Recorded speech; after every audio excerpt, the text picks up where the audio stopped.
నా పేరు శ్రావణి. నేను నెల్లూరు జిల్లా కావలి నియోజకవర్గం నుంచి మాట్లాడుతున్నాను. జగనన్న ప్రభుత్వం వచ్చిన తర్వాత మేము చాలా లబ్ధి పొందాము. మా అమ్మగారికి 10,000 రూపాయలు ఆసరా కింద లబ్ధి పొందాము. ఆసరా డబ్బులు మాకు చాలా ఉపయోగపడ్డాయి. కూరగాయలకు కానీ ఇంట్లో సరుకులకు కానీ ఏమైనా చాలా సంతోషంగా ఉంది. మా అమ్మగారు, మా తండ్రి లేరు మాకు. ఆ డబ్బుల వల్ల మేము చాలా అంటే చాలా ఉపయోగకరించుకుంటున్నాము. అవి ఆ డబ్బులు 10,000 రూపాయల డబ్బులు ఇంతకుముందు గత ప్రభుత్వం కంటే ఈ ప్రభుత్వంలో ఆ 10,000 రూపాయలు రావడం మాకు చాలా బాగుంది. మాకు ఎటువంటి సహాయం చేసే వాళ్ళు ఎవరూ లేరు. మా తండ్రి నా చిన్నప్పుడు 2.5 సంవత్సరానికే చనిపోయారు.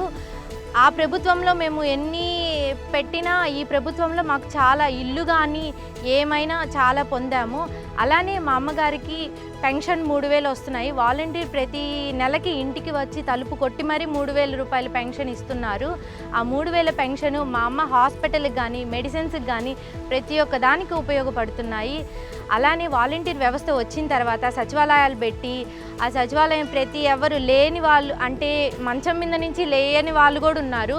ఆ లేయని వాళ్ళు ఆ సచివాలయం వాళ్ళు వాలంటీర్ వ్యవస్థ వచ్చిన తర్వాత ఇంటికి వెళ్ళి ఆ తలుపు తట్టి మరి మీకు ఏ పథకం కావాలమ్మా, ఏది కావాలి, పెన్షన్ తీసుకోండి, అలానే మీకు ఇన్కమ్ సర్టిఫికేట్ కావాలా, క్యాస్ట్ సర్టిఫికేట్ కావాలా, ఇంకా ఏమైనా కావాలా అని అవన్నీ తీసుకొని వెళ్ళి ఎంఆర్ఓ ఆఫీసుల చుట్టూ ఆర్డీఓ ఆఫీసుల చుట్టూ తిరిగి వాళ్ళ కాళ్ళు పోయేటట్టు చేసుకుండి వాలంటీర్ వ్యవస్థ పెట్టి ఆ జగనన్న ఎంతో మేలు చేశాడు. ప్రతి ఒక్కరికి ముసలమ్మలకు కానీ పెద్దోళ్ళకి కానీ చిన్నోళ్ళకి కానీ ఎవరికైనా చిన్నపిల్లల కాడి నుంచి పెద్దవాళ్ళ వరకు జగనన్న చాలా మేలు చేశాడు.